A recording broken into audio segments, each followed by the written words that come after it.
Ainda há pouco, nós cantamos uma canção, a canção anterior a esta última canção, que nos falou sobre o irresistível chamado de Deus.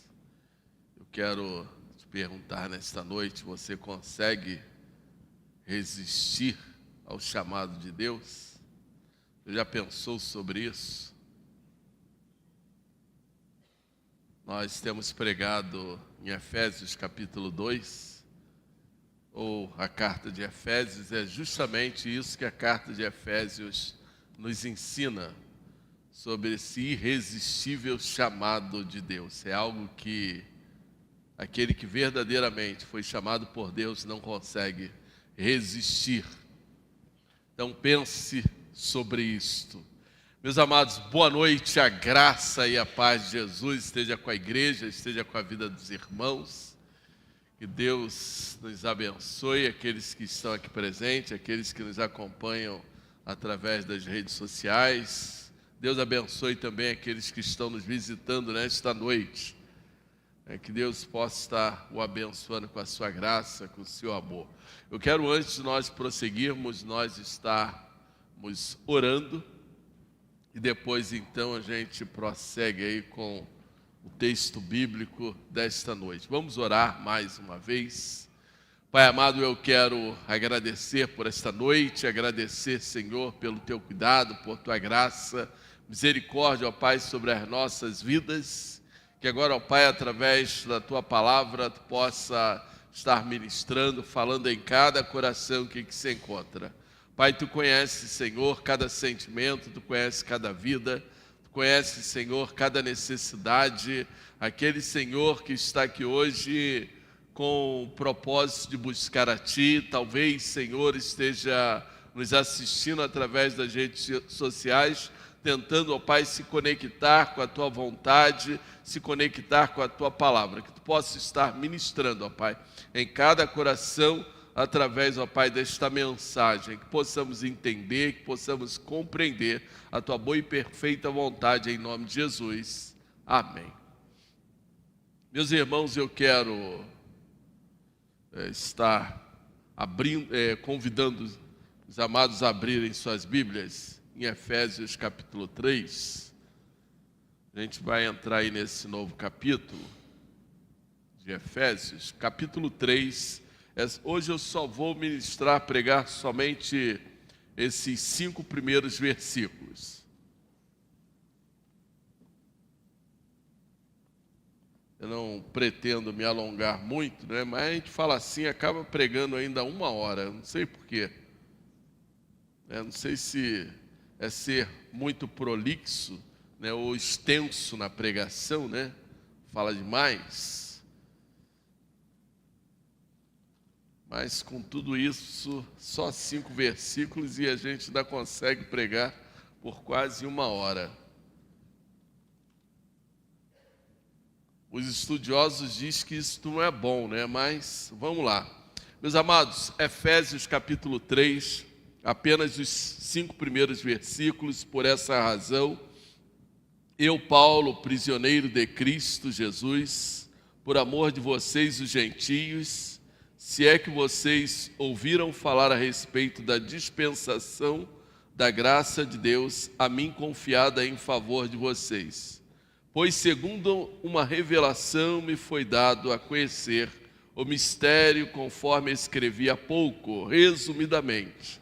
Ao lerem o que escrevi, poderão entender a minha compreensão do mistério de Cristo, o qual em outras gerações não foi dado a conhecer aos filhos dos homens, como agora foi revelado aos seus santos apóstolos e profetas pelo Espírito. Pai, nos mostra, Senhor Deus, o Teu querer, que a Tua palavra fale em cada coração nesta noite, em nome de Jesus. Amém.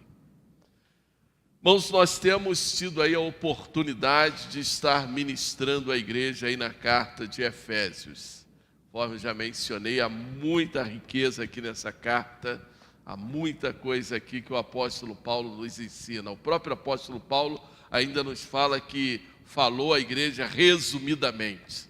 né? E olha que tem muita coisa aqui. Tem muita teologia, tem muita verdade de Deus aos nossos corações aqui nesta carta. E ainda Paulo nos falou, que falou resumidamente. Mas, até aqui, né, nós vimos, primeiro lá no capítulo 1, Paulo, escrevendo aos Efésios, mostrou as bênçãos eternas planejadas pelo Pai. No capítulo 2, o que nós vimos, dos versículos 1 ao versículo 10, o apóstolo nos mostrando como essas bênçãos foram aplicadas à vida daqueles pecadores, ou à vida dos pecadores.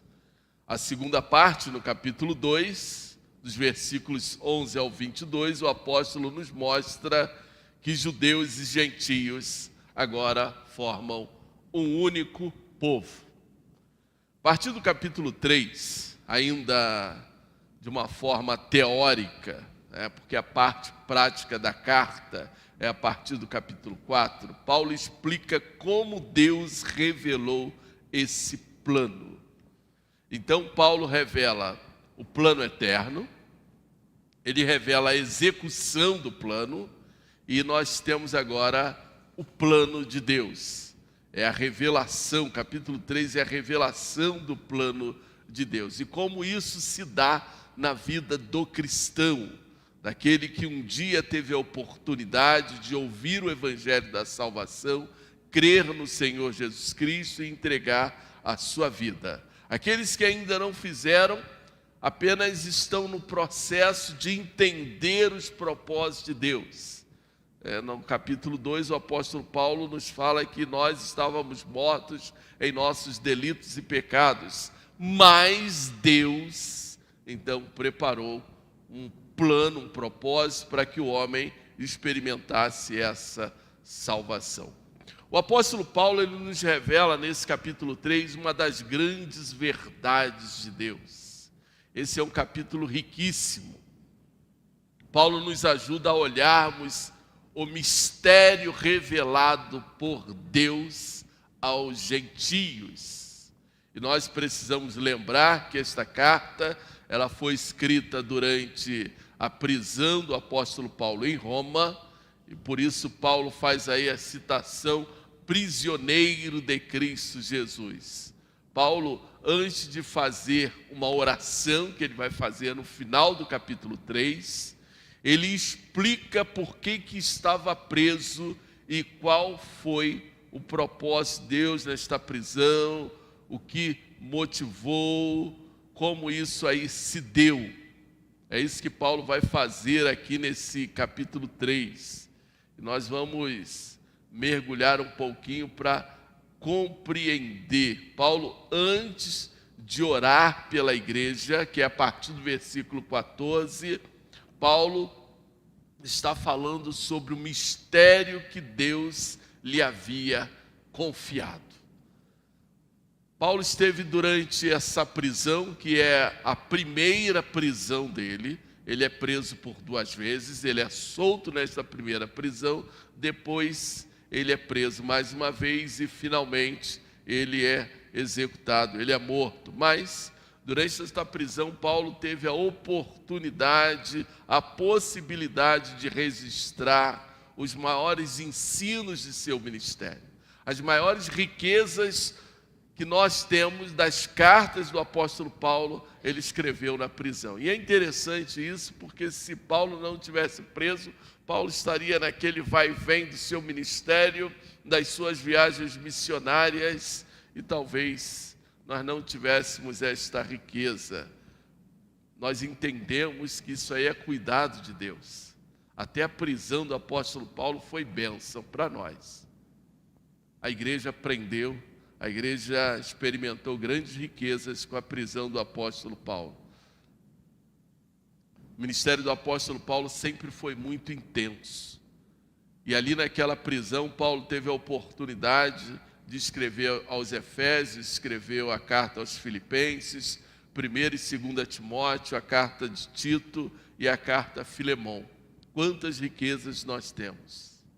O apóstolo Paulo, durante o dia, ele tinha liberdade, ele era livre para andar na casa, ele recebia visita, ele ministrava para muitas pessoas, mas à noite ele era acorrentado a um soldado para que tivesse certeza que ele não iria fugir antes do seu julgamento perante César.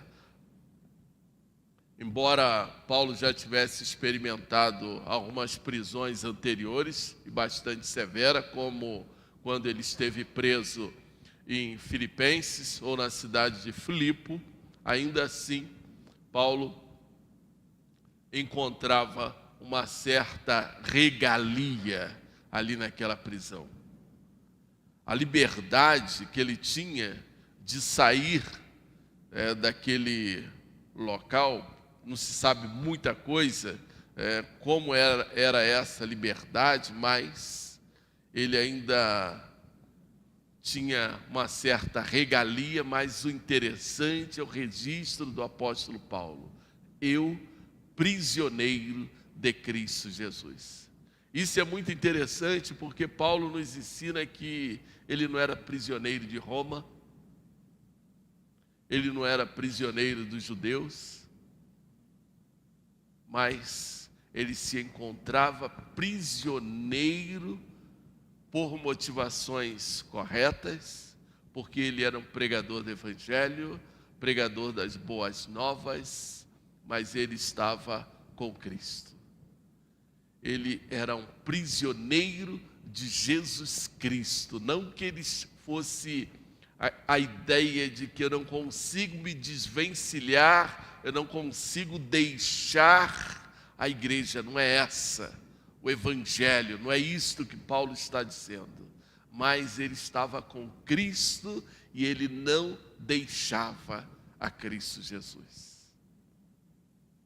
Os primeiros versículos, então, nós vamos compreender, entender um pouquinho mais sobre essa prisão. Por essa razão, eu, Paulo, prisioneiro de Cristo, por amor de vocês, os gentios. Eu quero mostrar aqui alguns detalhes dos irmãos. Primeiro, nós temos aqui uma motivação. A motivação do apóstolo Paulo em ele estar preso era justamente por causa do seu ministério com os gentios. E qual era o ministério com os gentios? Nós sabemos, pelos escritos dos evangelhos, nós sabemos pelo livro de Atos, que os judeus, eles entendiam que o evangelho não deveria chegar aos gentios. Quem eram os gentios? Os gentios eram todos os povos que não eram judeus. O entendimento da igreja naquela época é que o evangelho deveria somente ser restrito aos judeus.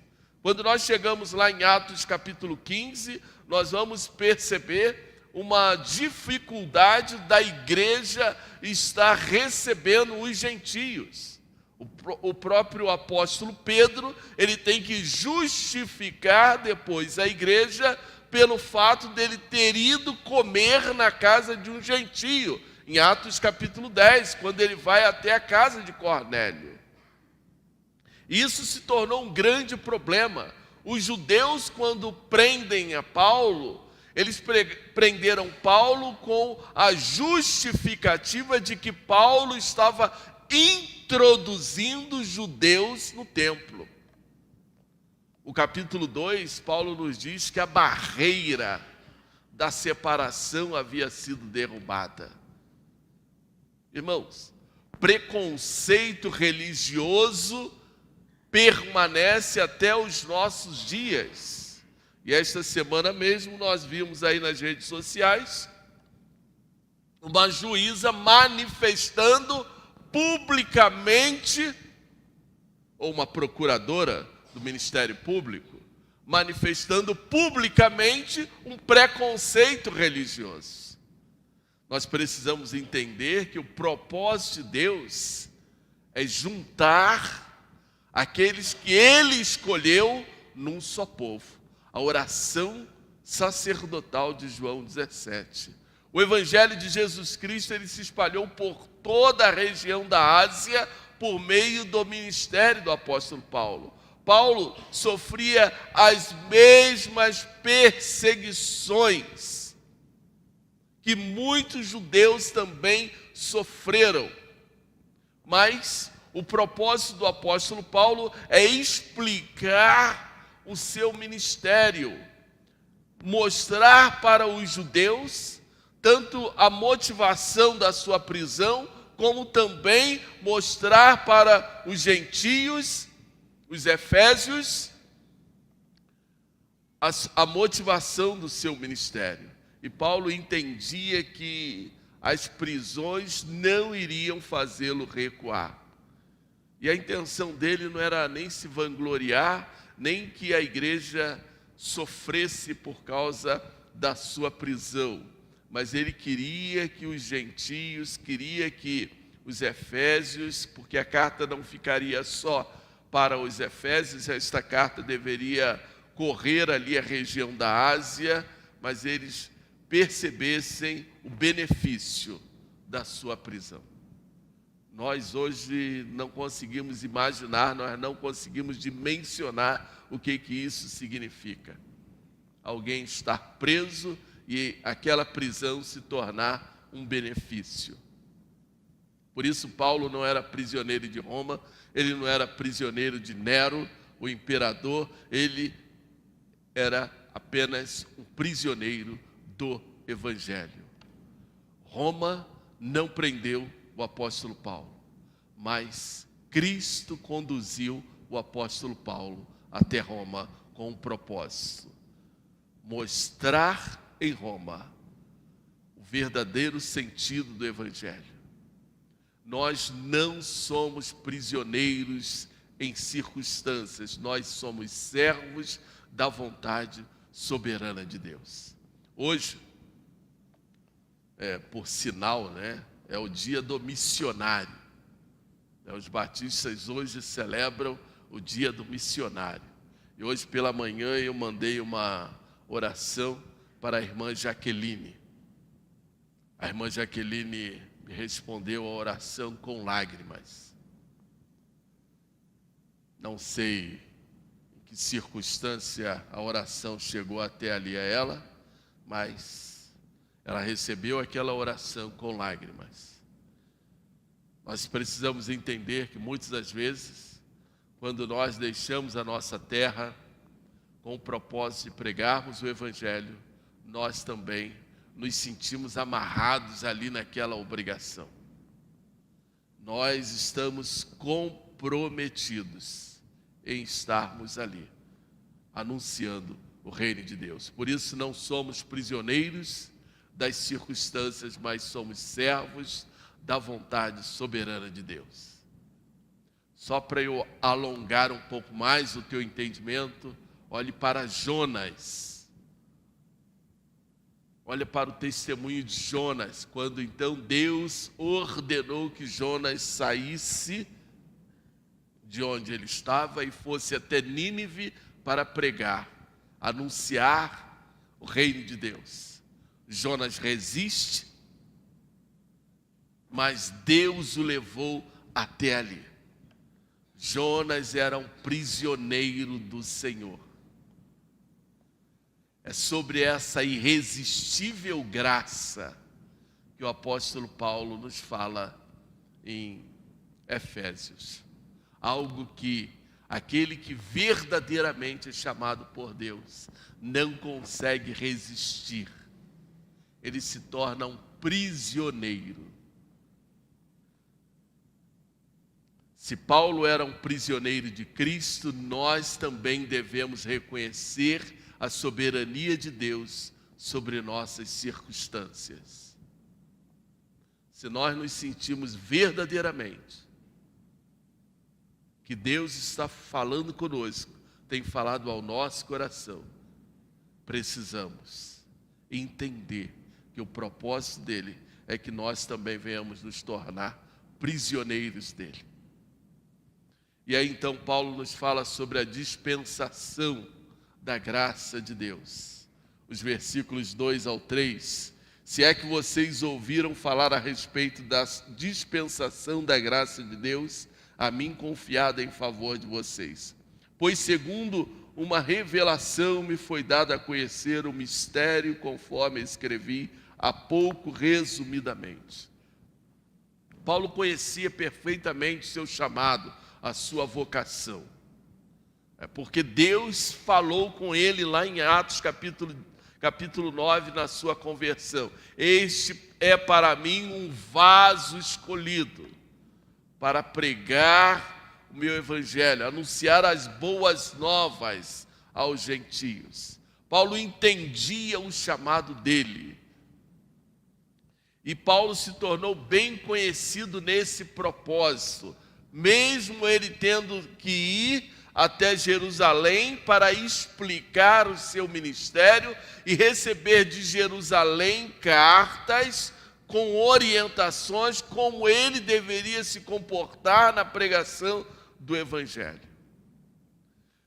Por isso Paulo nos fala sobre algo que para ele e para nós também precisa ser precioso, é uma dispensação da graça de Deus. A palavra dispensação significa administração, mordomia, um encargo, uma responsabilidade de administrar algo que pertence a outro. Por isso, a dispensação da graça. Essa palavra, dentro aqui desse texto, não significa uma época diferente da salvação, como nós temos a dispensação do milênio e outras questões da escatologia. Não é isto que Paulo está falando, mas Paulo fala da responsabilidade que ele tinha confiada por Deus a ele de anunciar as boas novas. É isso que Paulo está afirmando. Deus lhe confiou uma missão, Deus lhe confiou um ministério específico, proclamar a graça de Deus entre os gentios. Paulo está declarando que esta graça lhe foi confiada como uma responsabilidade única. Esse era o ministério de Deus na vida do apóstolo Paulo. E Paulo sabia a responsabilidade de administrar isso com sabedoria. Deus confiou então o ministério ao apóstolo Paulo para que ele anunciasse aos gentios o propósito de Deus. E é por isso que judeus e gentios se tornando um só povo. Paulo era um despenseiro da graça de Deus. Essa é a primeira parte. E agora, segundo uma revelação, me foi dado conhecer o mistério, conforme escrevi há pouco, resumidamente. Por que mistério? Por que Paulo está usando aqui essa expressão mistério? Os versículos 4 e versículo 5, Paulo vai estender um pouquinho mais para nós podermos compreender. E muitos perguntam que mistério é esse que Paulo está anunciando? Que negócio é esse que Paulo está aqui falando?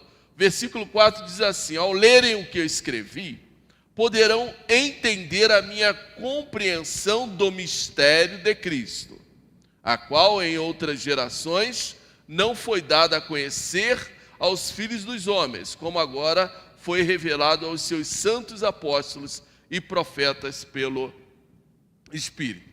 O mistério que Paulo revelou e que trouxe muita contrariedade, não foi pouca, entre os gentios, é que eles, não somente os gentios, mas talvez a maior parte da contrariedade foi para os judeus, é que eles são co-herdeiros de Deus. Os judeus entenderam a vida toda que eles eram os herdeiros da salvação porque eles eram filhos de Abraão. Nós estamos falando isso nas quartas-feiras, estudando Romanos. Eles compreenderam em toda a caminhada deles, em toda a história deles, que eles eram filhos de Abraão. E se eles eram filhos de Abraão, eles é que eram o herdeiro de Deus. E agora Paulo vem com essa história de que os gentios são co-herdeiros de Deus. Esse é o mistério. Esse é o mistério da salvação. A salvação não está restrita somente aos judeus. A palavra mistério não quer dizer que é algo tenebroso, algo misterioso, mas é uma verdade que estava oculta e agora ela era revelada pelo apóstolo Paulo. Mistério não significa um enigma impossível de compreender, mas é um plano de Deus que permaneceu oculto por séculos e séculos, agora estava plenamente revelado em Cristo Jesus. Apesar de que, se nós lermos nos escritos do Velho Testamento, a gente vai perceber que os estrangeiros, eles também tinham direito na bênção. Eles apenas tinham que cumprir alguns trâmites para que eles experimentassem ou desfrutassem da bênção de Deus. Eles nunca foram impedidos, mas eles tinham que seguir a lei.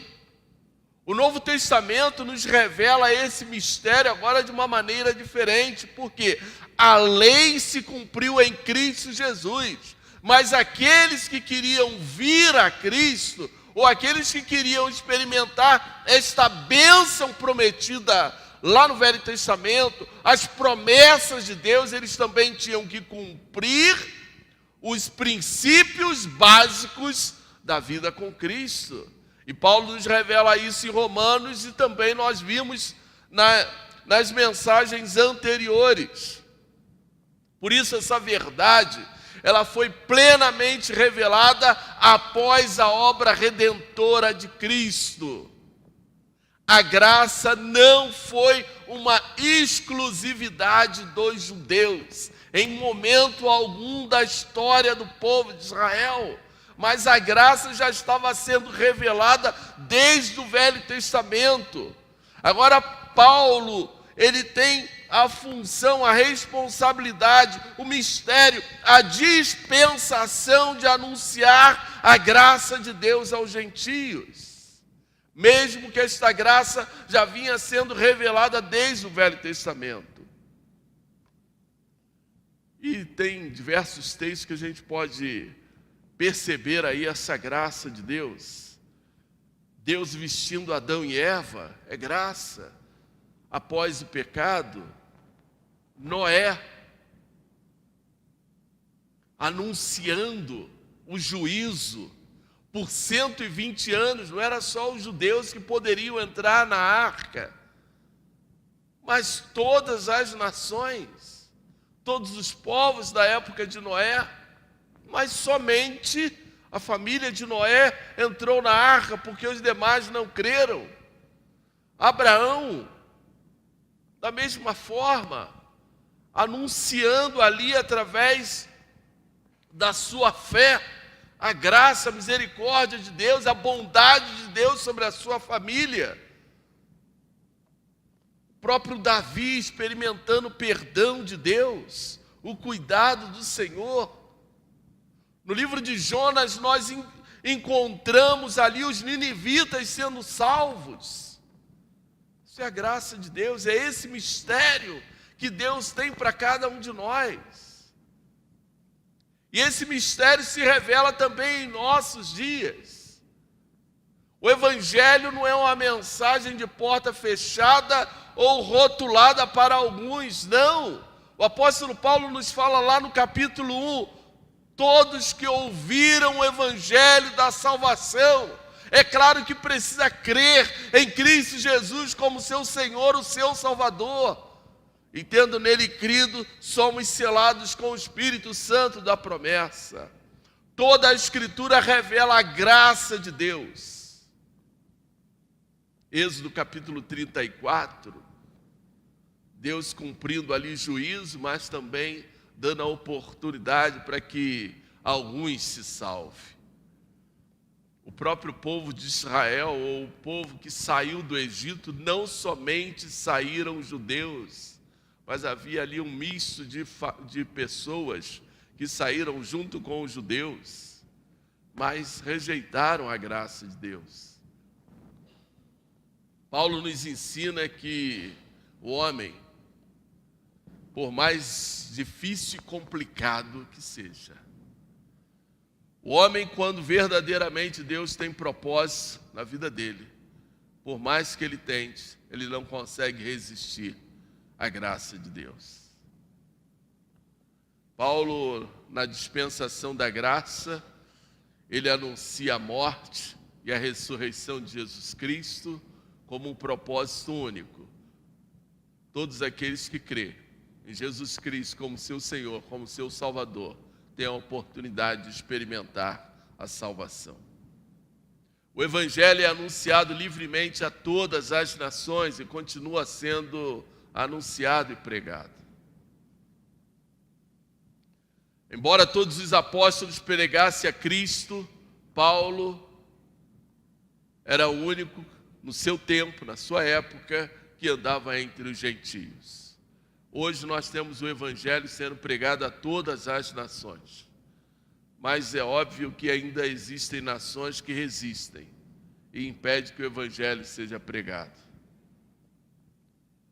Paulo então nos mostra aí no versículo 5, nos mostrando que esta revelação veio com o propósito do Espírito Santo de Deus.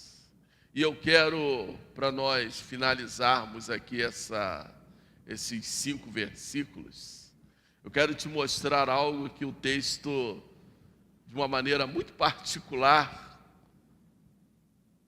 vai nos ensinar, o qual em outras gerações não foi dado a conhecer aos filhos dos homens.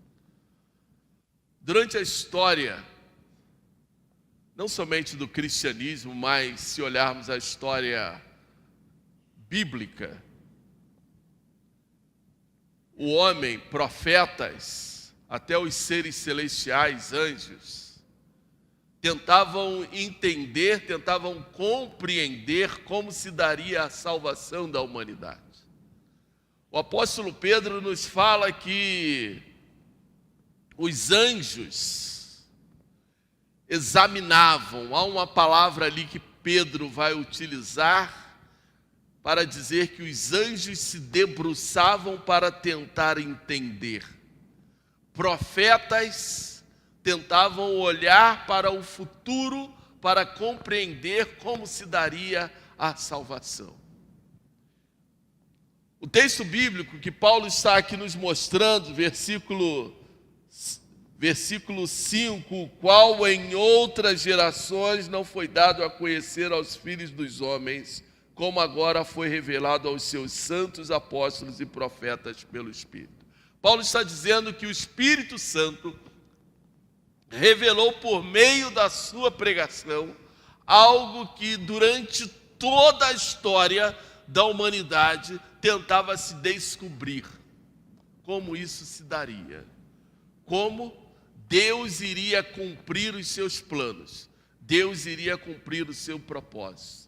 E isso, Paulo está falando da cruz. Paulo está falando de Jesus Cristo na cruz do Calvário. E o interessante, nós olharmos para esse texto, esta palavra do apóstolo Paulo, nós vamos voltar nessa mensagem, nesta palavra lá na frente. Nós vamos entender que o que Paulo estava ali falando é que o próprio Deus precisou ser morto na cruz do Calvário, e essa é a revelação de Cristo Jesus como o próprio Deus, pagando pelos nossos pecados. Semana passada nós falamos isso na aula da escola bíblica, quando eu falei sobre justiça de Deus. A ira de Deus na cruz do Calvário, nós temos ali sendo revelado a graça e a justiça de Deus. A graça é Cristo olhando para a humanidade, o homem pecador, e ainda assim se fazendo pecado por cada um de nós. Mesmo aqueles que não mereciam e jamais iriam crer no seu sacrifício na cruz do Calvário. A justiça era o próprio Cristo diante do Pai, porque importava que o pecado do homem fosse pago. Naquele momento, Jesus Cristo estava fazendo juízo. Vou pegar aqui um exemplo que eu falei semana passada, só para você entender. Alguém comete um crime e todo mundo vai lá para a porta do tribunal pedir justiça, justiça, justiça. O homem pecou, Adão, e precisava que alguém pagasse pelo seu pecado. É por isso que Paulo em Romanos vai falar: o pecado veio por um homem, a justiça de Deus veio por Cristo Jesus. Então importava que Cristo morresse para aplacar a ira de Deus sobre a humanidade. O Evangelho de João, capítulo 3, versículo 16, porque Deus amou a sua criação, a sua criatura, de tal maneira, com tal intensidade, que Ele entregou o seu Filho Jesus Cristo para morrer na cruz pelos nossos pecados. E o que então os profetas precisavam entender, precisavam compreender, eles queriam descobrir, é que o pecado tinha que ser pago por alguém perfeito. Em toda a história do Velho Testamento, um cordeiro era morto para a expiação do pecado do povo. João, o Batista, declarou: eis o Cordeiro de Deus que tira os pecados do mundo. Na hora da cruz, o Cordeiro pascal era morto no templo. Naquele momento, Cristo, Cordeiro de Deus, morria pela expiação dos nossos pecados, com o seu sangue derramado para a sua remissão. Com tudo isso, o homem não consegue compreender, o homem não consegue crer, o homem não consegue entregar a sua vida a Cristo Jesus. Ele não consegue perceber que Deus tinha um plano perfeito para a sua salvação, para mudar a sua salvação, para mudar a sua história, para restaurar a sua vida. É por isso que o apóstolo Paulo, no capítulo 2, nos fala que o homem está morto em seus delitos e pecados. Um morto não consegue aceitar a Cristo, mas Cristo Jesus olha para o homem na sua graça. É a graça irresistível de Deus. Na sua graça, Ele então, por meio do Espírito Santo, Ele nos dá vida. É isso que Paulo está nos falando no capítulo 2. Mas Deus nos deu vida quando nós ainda estávamos mortos em nossos delitos e nossos pecados. Somente Cristo pode nos dar vida, para que a gente possa ter uma vida transformada pelo seu sangue, pelo teu Santo Espírito. E é esse mistério, o mistério que em toda a história se debruçavam para ver como se daria a salvação. Porque a salvação não estava revelada com todos os detalhes. Apenas que o homem um dia estaria experimentando a salvação. A obra da salvação, ela se completa no coração daquele que crê em Jesus Cristo como seu Senhor e o seu Salvador, aquele que o aceita, aquele que entrega a sua vida, declarando: Jesus Cristo é o meu único e suficiente Salvador da minha vida. Por isso o apóstolo Paulo declara que esse evangelho foi confiado a ele.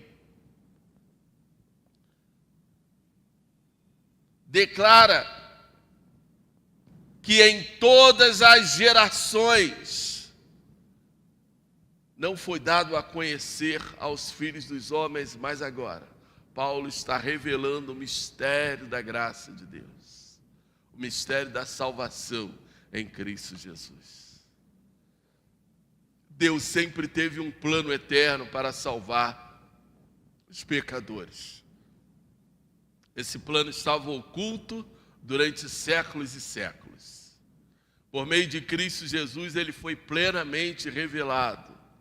Paulo, então, anunciou essa salvação. E essa mensagem, ela continua a ecoar. Essa mensagem continua a falar dia após dia, até Cristo voltar. O mesmo evangelho que alcançou os Efésios continua sendo pregado para alcançar homens e mulheres em nossos dias. Porque enquanto Cristo não voltar, a mensagem da graça, ela continuará sendo pregada. Mas cabe a cada um de nós, e foi essa pergunta que eu fiz: você consegue resistir à graça de Deus? Cabe a cada um de nós dizer para o Senhor: eu quero Jesus Cristo em minha vida. Ou simplesmente declarar: não, eu não quero experimentar desta graça. Nós precisamos tomar uma decisão. Nós precisamos declarar se aceitamos a Cristo ou não. Que Deus o abençoe. Que a graça, a misericórdia de Deus continue a falar ao seu coração. Que você possa entender qual é o propósito de Deus para a sua vida. O que Deus quer de você.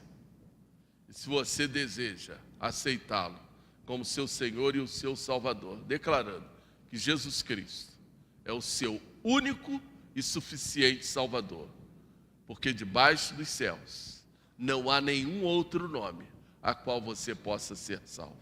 Amém? Vamos colocar em pé. Nós vamos estar orando mais uma vez.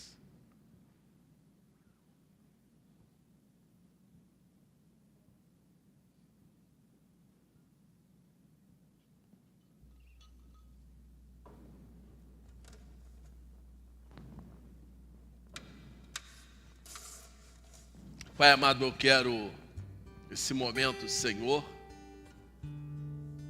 estar clamando pelo Teu Espírito Santo sobre a Tua igreja, ó Pai. Eu quero clamar, Senhor, agora sobre cada vida que aqui se encontra nesta noite. Muitos de nós, ó Pai, por anos e anos resistimos, ó Pai, ao Teu chamado. Muitos de nós, Senhor Deus, por anos e anos dissemos não. Ainda não é a hora, não estou preparado, não estou pronto. Assim como Jonas, tentamos fugir, ó Pai, para um outro lugar, tomar decisões que contrariam a Tua vontade. Mas a Tua palavra, Senhor, nos falou que essa graça ela é irresistível. Ainda que o homem lute contra ela, ele não consegue, Senhor, fugir daquilo que é o Teu propósito, daquilo que é a Tua vontade, Senhor. Sabemos, ó Pai, que o tempo é Teu, Senhor Deus. O tempo, a vontade é Sua, não é nossa. Hoje pela manhã nós falávamos sobre isso, ó Pai. Muitos lutam, muitos tentam fugir, mas ainda assim, ó Pai, os Teus planos irão se cumprir. Quanto mais lutamos contra o arguilhão, mais sofremos, mais sentimos dor, sentimos, ó Pai, o peso das Tuas mãos. Por isso, Senhor, eu quero clamar para que o poder da Tua graça, o poder do Teu Espírito Santo, neste lugar, ó Pai, fale agora em cada coração que aqui se encontra. Para que o homem, ó Pai, aquele que está mergulhado no pecado, ele possa, Senhor, não mais resistir e entregar a sua vida em Suas mãos, ó Pai. Permitir que Tu seja o Senhor, Tu seja o libertador, Tu seja o Salvador, ó Pai. Trabalha, Senhor Deus, agora por meio do Teu Espírito Santo em cada coração, falando em cada vida, ó Pai, que aqui se encontra, para que haja salvação neste lugar, ó Pai. Para que haja vida restaurada. Para que o poder da Tua graça, a autoridade do Teu Espírito Santo venha sobre esta igreja, sobre cada coração que se encontra. Toma, Senhor, a vida do teu povo, ó Pai. Toma a igreja, toma as famílias agora em tuas mãos. Para que haja transformação, ó Pai. Para que haja vidas salvas neste lugar, em nome e por amor do teu Filho amado Jesus Cristo. Amém. Pai, mais uma vez eu quero agradecer por esta noite. Agradecer, ó Pai, pela revelação da tua boa e perfeita vontade. Fala aos nossos corações, nos traga o teu perdão, a tua graça. Nos dê uma semana na tua presença, em nome de Jesus. Amém. Com o amor maravilhoso do nosso Deus, a graça salvadora do nosso Senhor, Salvador Jesus Cristo, o Santo Espírito, esteja com a igreja, esteja com cada um dos irmãos, em nome de Jesus. Amém. Tenham todos uma boa semana, em nome de Jesus. Dá um abraço ao seu irmão. Desejo aí a todos uma boa semana, em nome de Jesus.